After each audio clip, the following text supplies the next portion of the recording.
सुंदरता का मूल्य। एक अति सुंदर महिला ने विमान में प्रवेश किया और अपनी सीट की तलाश में नजरें घुमाई। उसने देखा कि उसकी सीट एक ऐसे व्यक्ति के बगल में है जिसके दोनों ही हाथ नहीं हैं। महिला को उस अपाहिज व्यक्ति के पास बैठने में झिझक हुई।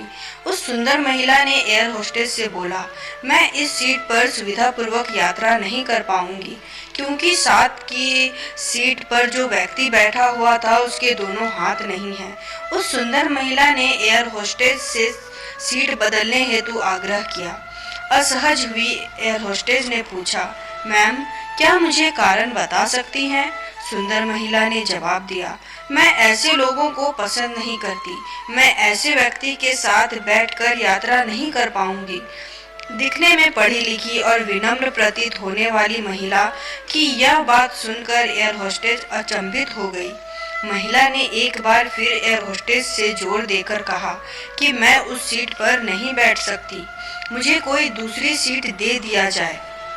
एयर होस्टेस ने खाली सीट की तलाश में चारों ओर नजर घुमाई, पर कोई भी सीट खाली नहीं दिखी। एयर होस्टेस ने महिला से कहा कि मैडम, इस इकोनॉमी क्लास में कोई सीट खाली नहीं है, किंतु यात्रियों की सुविधा का ध्यान रखना हमारा दायित्व है। मैं विमान के कप्तान से बात करती हूँ, कृपया तब तक थोड़ा धैर्य रखें। ऐसा कहकर एयर होस्टेस कप्तान से बात करने चली गई।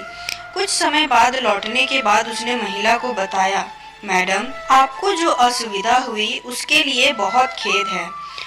इस पूरे विमान में केवल एक सीट खाली है और वह प्रथम श्रेणी में है।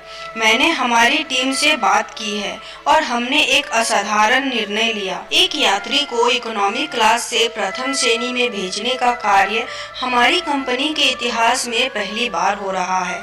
सुंदर महिला अत्यंत प्रसन्न हो गई, किंतु इसके पहले कि वह अपनी प्रतिक्रिया व्यक्त करती और एक शब्द भी बोल पाती, एयर होस्टेस उस अपाहिज और दोनों हाथ विहीन व्यक्ति की ओर बढ़ गई और विनम्रता पूर्वक उनसे पूछा, सर, क्या आप प्रथम श्रेणी में जा सकेंगे?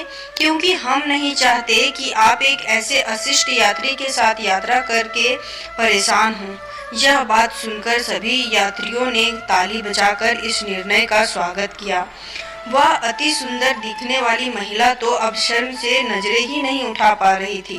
तब तक अपाहिज ने खड़े होकर कहा, मैं एक भूतपूर्व सैनिक हूँ और मैंने एक ऑपरेशन के दौरान सीमा पर हुए बम विस्फोट में अपने दोनों हाथ खोए थे। सबसे पहले जब मैंने इन देवी जी की चर्चा सुनी तब मैं सोच रहा था कि मैंने भी किन लोगों की सुरक्षा के लिए अपनी जान जोखिम में डाली और अपने हाथ खोए। लेकिन जब आप सभी की प्रतिक्रिया देखी तो अब अपने आप पर गर्व महसूस हो रहा है कि मैंने अपने देश और देशवासियों की खातिर अपने दोनों हाथ खोए।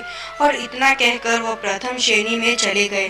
सुंदर महिला पूरी तरह से शर्मिंदा होकर सर झुकाए सीट पर बैठ गई। अगर विचारों में उदारता ना हो तो ऐसी सुंदरता का कोई मूल्य नहीं है। उम्मीद करती हूँ ये छोटी सी कहानी आपको अच्छी लगी होगी। इस पर आपकी क्या राय है कमेंट में जरूर बताएं और लाइक, शेयर, सब्सक्राइब तो जरूर कर दें। कहानी सुनने के लिए और देखने के लिए बहुत बहुत धन्यवाद।